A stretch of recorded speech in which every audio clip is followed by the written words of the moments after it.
Hello, Crypto. So marami nagtatanong paano ba gumamit ng Bybit sa Launch Pool. So ang Launch Pool, yun po yung mga bagong project na token ng Bybit. Okay? So step by step, ituturo ko paano gumamit ng Launch Pool sa Bybit. So this is Coach Jonathan Bit. Okay? So panoorin mo to hanggang dulo. Okay? Umpisahan na natin. Let's go!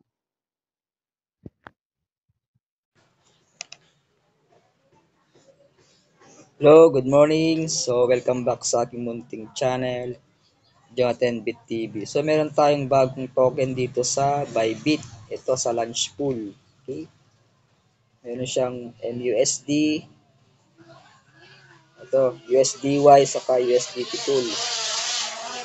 Ayan. So, punta tayo sa back natin.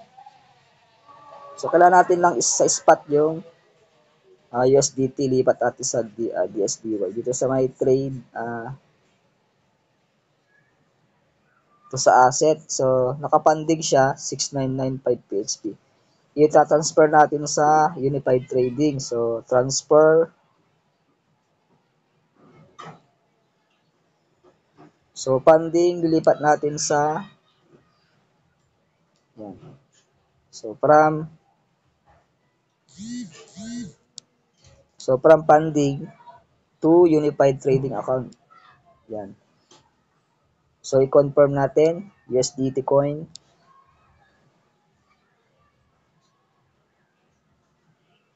Yan. So, transferred successfully. Okay?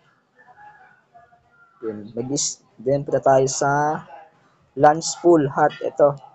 So, ang Launch Pool parang stake lang to. Oh, okay. Yan. Meron siyang APR.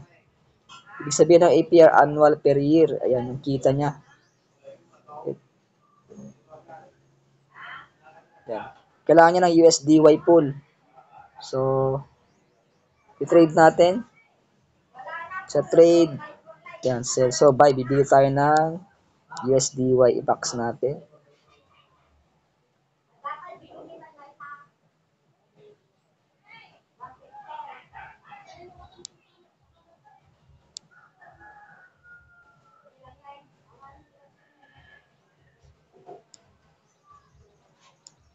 So, magkano ang value ng 1 SDY is $1 din.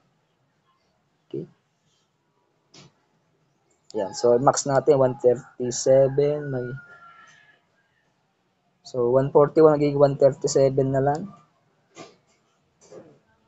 37 USDY. So, bibili tayo ng USDY para makapag-stake tayo sa Launch Pool by USDY. Ayan. Successfully.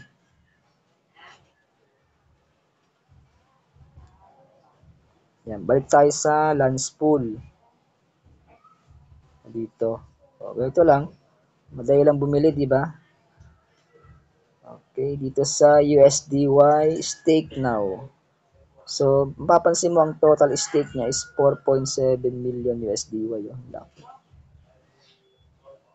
So, mag-stake tayo ng USDY, magkaka-earn tayo ng Ondo.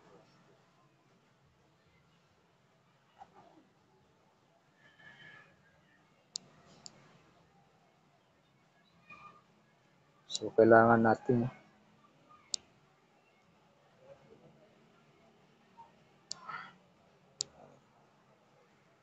yung USDY kung pumasok na.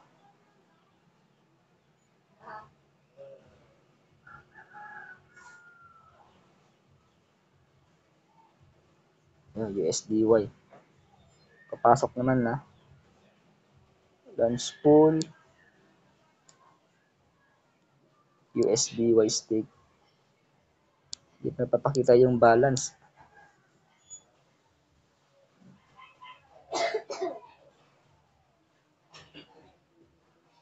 So, sa funding, lipat nga natin. Baka sa funding siya. Ayan. Confirm.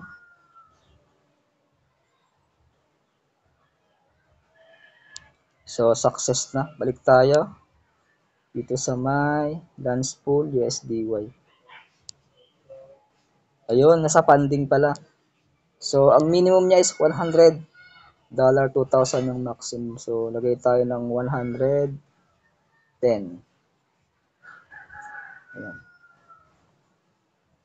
So, 110. Then, I have agreed stake now. Okay? So, ang summary niya, yield start time is January 22. So, bukas. Tapos, ang distribution niya is January 23. So, mag-i-stake tayo.